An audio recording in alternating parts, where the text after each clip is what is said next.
We've got you caught up on a few political headlines today. Let's turn now to NBC 10 political commentator Sue O'Connell.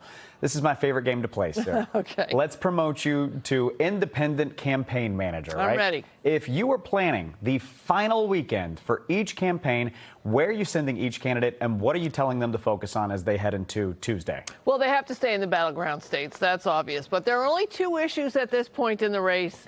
Get out the vote, get your people to the polls, make them vote, make sure they vote, and make no errors.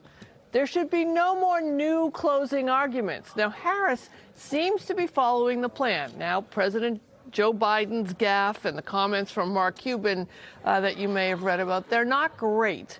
But compared to the words coming out of the mouths of Trump, Elon Musk, and J.D. Vance, the Harris campaign gaffes are just quickly evaporating. Look, Trump is all over the place. He should have Nikki Haley on the road with him, right? But instead, he's got Robert F. Kennedy Jr. on the road with him. And is he on message and not making mistakes?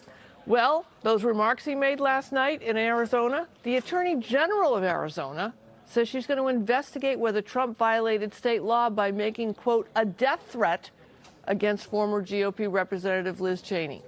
And his supporters last night, they dressed up for Halloween as garbage. So the Trump campaign could be a little bit more disciplined. Well, I think that sort of tees up where my next question goes, right? Because whoever becomes president, they're going to be overseeing an intensely divided country. Yep. So what does the work look like to fix that on both sides of the aisle here? Well, first, Colton, it's going to be on us, right, the American citizens, to unite, right? And as divided as we are, we still have more in common than we think.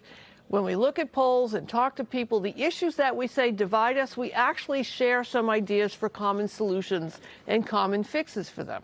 And second, the biggest divide is going to be between men and women. The gender gap is larger than it's ever been in this election.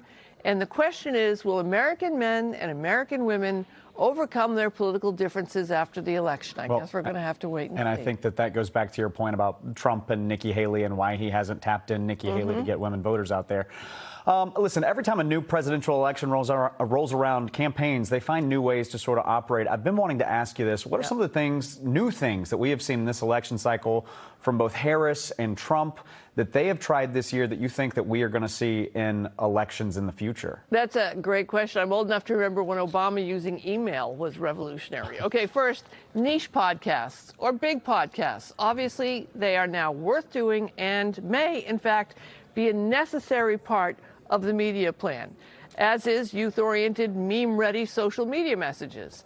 And look, Americans seem hungry for policy. So instead of just putting it out there on your website, that's not going to be enough. You got to get out there and communicate it on a regular basis. And on the ground campaigns are very important, so important that they probably should not be farmed out to Elon Musk, whose America PAC has been a disaster. And most important, one thing we all know around here, voting is not on a day anymore. It's a season. It starts in October. There is no election day. And every campaign has to get that into their DNA. All right, so well, you've got a busy stretch ahead here, as always. Thank you. We'll let you go so that way you can rest for the weekend. All right, be sure to join Sue for a live special edition of At Issue tonight at 7:30 with Sue, Corey Smith, and Matt Pritchard. We'll have a live report from New Hampshire where Bill Clinton is campaigning for Democrats.